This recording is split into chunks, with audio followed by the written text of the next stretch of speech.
ভোর ৫টা থেকে গরিব সংসারে বুদ্ধি এবং পরিশ্রম করে সারাটা দিন চলি বলে আজ আমার সংসারটি অনেকটা সুখেই আছে। রাধে রাধে বন্ধুরা, কেমন আছেন আপনারা সবাই? আশা করছি আপনারা সবাই ভালো আছেন ও সুস্থ আছেন। আমরাও বেশ ভালো আছি। আমার আরও একটি নতুন ভিডিওতে আপনাদের সকলকে স্বাগত জানাই। আজ হচ্ছে শনিবার আর এখন ঘড়ির কাঁটায় বাজে সকাল ৫:৩০ নাগাদ।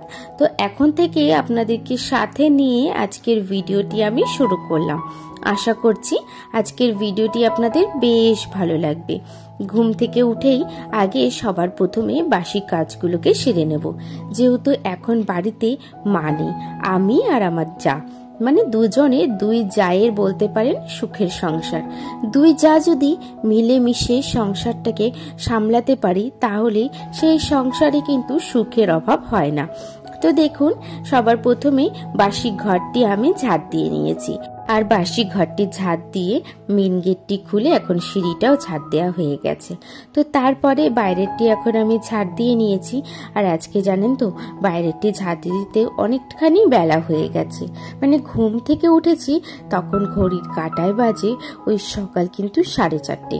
তখন সকাল বলা ঠিক যায় না, তখন ওটাকে ভোরই বলতে হয়, কারণ কি আজকে ঘুমটা ভেঙেছে অনেক সকালে। তো তারপরে শুয়ে থাকতে ফোন ঘাঁটতে ঘাঁটতে সময় পার করে দিয়েছি। যেহেতু আজকে শনিবার, সংসারের বাসি কাজের পরিমাণটাও একটুখানি বেশি। তো তারপরে ভাবলাম যে ওই 5:10 মধ্যে উঠেও গেছি। বিছানা ছেড়ে উঠে বাসি কাজগুলোকে করা শুরু করেছি। তো এদিকে দেখুন, আমার বাইরেটি ঝাড় দেওয়া হয়ে গেছে। বাইরেটি ঝাড় দিয়ে এখন আমি পুরো ঘরটিকে মুছে নিচ্ছি। শনিবার দিন তো আমাদের বাড়িতে একেবারে মানে সমস্ত কিছু ধোয়া মাজা করেই সবকিছু করতে হয়। তো সেই কারণে একেবারে কি করেছি, ঘরটার মুছে চলে এসেছি ছাদে। ঠাকুর গেটটিও খুলে দেব আর তারপরে ছাদটা ঝাড় দিয়ে নেব। আজ আবার দিদি একটু হয়তো শরীরটা খারাপ, সেই কারণে শুয়ে আছে, সেই জন্য ভাবলাম সকালে সব কাজগুলো আমি তাড়াতাড়ি সেরে নিই। তো এদিকে দেখুন, ওপরে একটি ঝাড় দিতে দিতে এরই মধ্যে কিন্তু দিদিও উঠে গেছে। আর দিদি উঠে দিদির কিছু জামা প্যান্ট কেচে চলে এসেছে ছাদে। তো তারপরে দিদি এখনো সকালের পুজোটা দিয়ে দেবে। আমার তো এখনো স্নান করতে অনেকটা সময় লাগবে, ঝাড় দেবো, নিচের কাজগুলো করব। তো সে কারণে ভাবলাম কি যে তাহলে দিদি বাল্য ভোগটা দিয়ে দুক, পরে নয় পুজোটা আমি বা দিদি যে কোনো একজন দিয়ে দিলেই হবে। মিলেমিশে কাজ করতে বেশ কিন্তু ভালোও লাগে। আর জানেন তো, যে সংসারে মিলেমিশে কাজ করা হয় সেই সংসারে কিন্তু কখনোই সুখের অভাব হয় না। তো এদিকে দেখুন, ওই যে আমি ঝাড় দেওয়ার পরে দিদিদের জামা প্যান্টগুলো কেচে নিয়েছে। তো সেগুলোকেই আমি এখন মেলে দিচ্ছি, যেহেতু দিদি বাল্যভোগটা দিচ্ছে। আর আজকে অনেকটাই বেলা হয়ে গেছে, দিদিও ঘুম থেকে উঠেছে তখন 6:30 পৌনে 7টার সময়। তো সে কারণে বলছে কি তাড়াতাড়ি কাজগুলো করি, আবার তো নিচেরও কাজ আছে।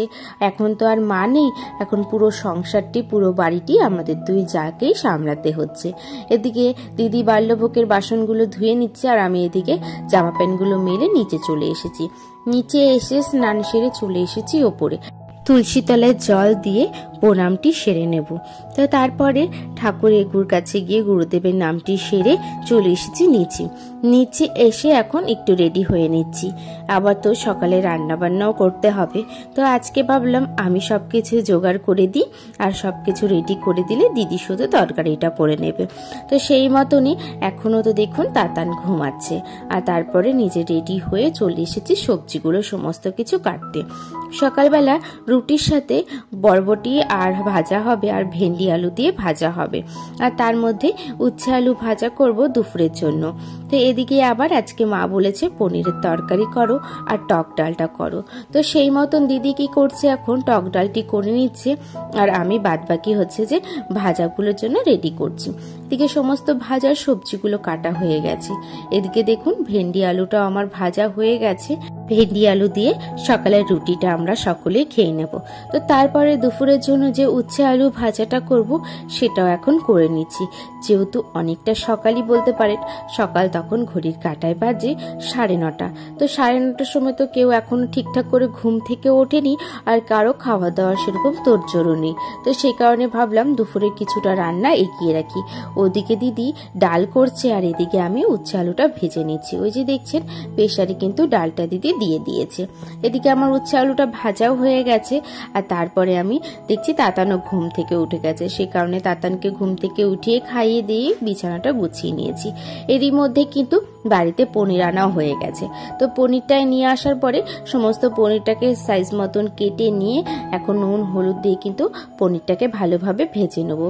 পনিরটিকে কড়াইয়ের মধ্যে কিন্তু দিয়ে দিয়েছি, আর প্রত্যেকটা পনিরগুলোকে কিন্তু আমি দিয়ে দেওয়ার পরে এক পাট করে ভেজে নিয়েছি। তো এদিকে দেখুন পনিরটা ভাজা হয়ে যাওয়ার পরে কিছু সোয়াবিনও দেবো পনিরের মধ্যে। যেহেতু অনেকেই আবার পনির খায় না, সোয়াবিন খায়, আবার অনেকে সোয়াবিন খায় না পনির খায়। তো সে কারণে একটা তরকারির মধ্যে দুটো জিনিস দিয়ে করলে তাড়াতাড়িও হবে আর দুরকমভাবে রান্নাও করতে হবে না।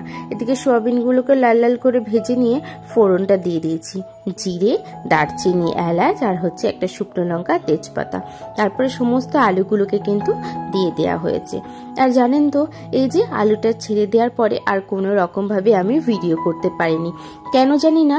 আমি ভাবছি হয়তো ফোনে ভিডিওটি হচ্ছে, আর এদিকে যে ভিডিওটি হয়নি, ভিডিওটি অফ হয়ে গেছে, সেটি আমি একবারের জন্য লক্ষ্য করিনি। তো যাই হোক, আমার রান্নাবান্না তো হয়ে গেছে। আর তারপরে আমি চলে এসেছি সমস্ত জলের বোতলগুলোকে ভরতে।